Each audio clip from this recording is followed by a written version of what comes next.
marriage doesn't make you happy. You make your marriage happy. And that quote was from Vive Mac. With that quote, I welcome you to another beautiful edition of What Marriage Has Taught Me. My name is still Nina Oma, and it's been a pleasure having you all the while and even having you today. How are you? I want to say a sincere thank you to everyone who has been, talking about my show, who has been, sending comments, beautiful comments, liking it, sharing it, and even those of you who subscribed. The last episode was something else. I got calls, I got emails, I got messages, chats, and so on and so forth. And I want to say thank you to everyone who contributed to making it a success. Okay, how are you? How are you doing? I hope you're doing well. Thank God it's Friday. I hear there is first scarcity in some parts of Nigeria. Don't worry, we'll be fine. Last, we'll be fine, okay? It will be fine. Yeah, welcome on board. Today, I'm going to be talking about a very interesting lesson that marriage has taught me. Marriage has taught me to have family values. Family values is having to know what my marriage stands for, what my family stands for, what I want to be known for. It's just like rebranding or branding my family. Okay, that this is Nina's family, or this is Nina and my husband's family, and then this is what we stand for. Okay, it is a very, very important lesson in marriage, because sometimes when you don't have values, you find out that you'll be having some pitfalls. You enter into virtually every mistake. You will not even know what you want and how to attain what you want. Okay, having family values will give me the discipline, has given me discipline to be able to stay in my corner, to understand that this is who I am, this is what I am, this is what I represent, and I'm not going to try to be somebody else that I'm not. Having family values helps me know that family comes first. So when I have to weigh family with every other thing, I will understand that it is family first. Having family values is a very, very important lesson in marriage. Growing up, I was a participant in my own home, having my father, my mother.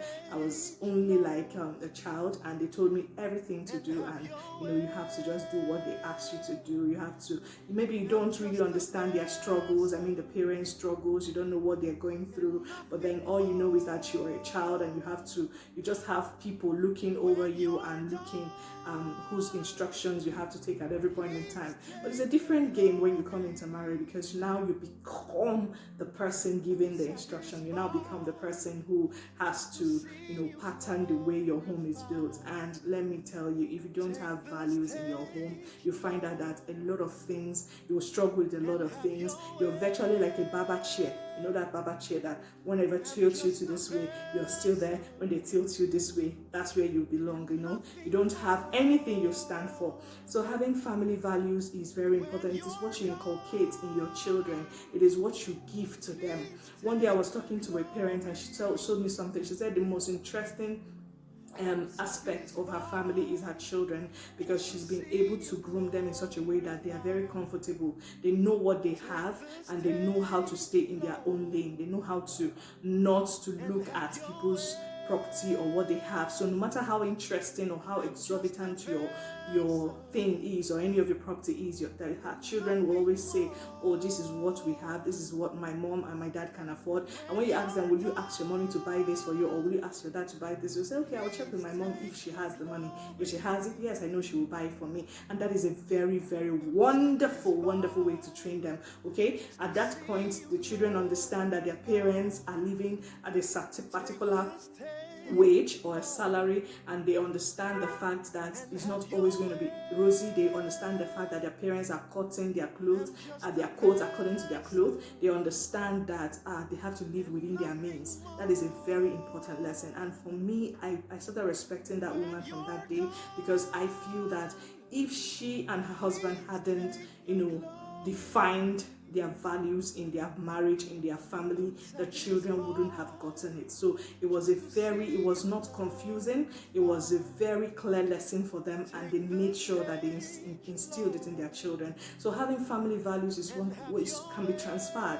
A lot of families will say, oh, we have this thing in our family. We don't want anybody to come and corrupt what we have built for ourselves. So many families are like that. They see people and say, oh, no, this is what my family stands for. You cannot come and, contaminate what we have already started. There are families like that. So having a value in your marriage would make you know the things to come first. Of course, you will have it at the back of your mind that family comes first, that things about your family, your children, your husband, your wife, concerns about your home literally comes first above every other thing, because of course lives are involved, and these are the people that will stand with you no matter what. Okay, so I encourage you to have family values. I encourage you to stand for something. I encourage you to have a brand your home in such a way that your children already know, you yourself, you even know that looking at somebody else's thing, or looking at another couple, you just know that they are different. We are this way, and this is what we stand for.